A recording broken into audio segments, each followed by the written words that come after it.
All right, so today we're gonna do a video on some motion palpation as well as an adjustment for a lateral flexion restriction in the occiput. So starting out, we're gonna be assessing the patient. I'm going to use a 2-finger contact, so second and third digit. I'm gonna place my second digit on the mastoid process. Third digit is going to be on the posterior aspect of the C1 TP. From there, I can bring the patient into rotation, and then from there, I'm going to be over pressuring on the occiput with my second digit, seeing how far it rotates forward or translates forward.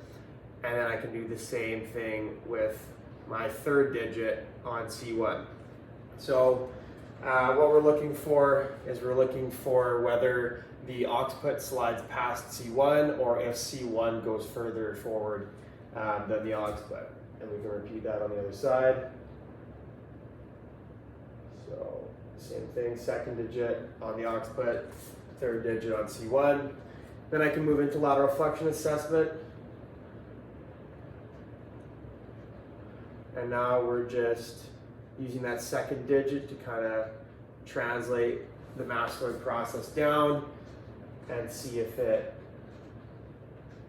closes with regards to C1 TP. So on the left-hand side, rotation and lateral flexion both feel fine.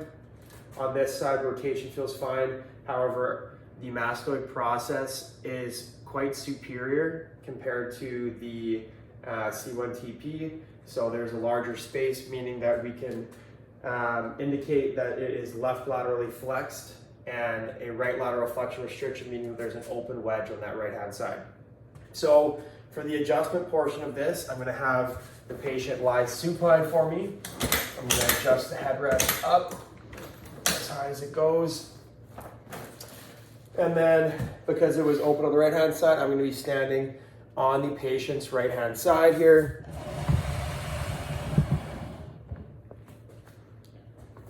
I'm going to use just a index contact for my contact hand, and then my indifferent hand is just going to be stabilizing the occiput and the back of the neck.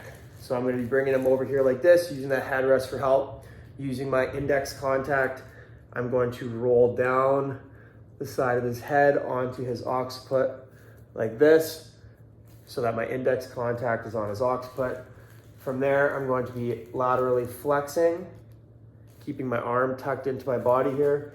Laterally flexing, working to the side. You can build in a little bit of rotation here. And then once I find that end ridge there and that lockout, then my line of drive would be S to I, P to A, and L to M.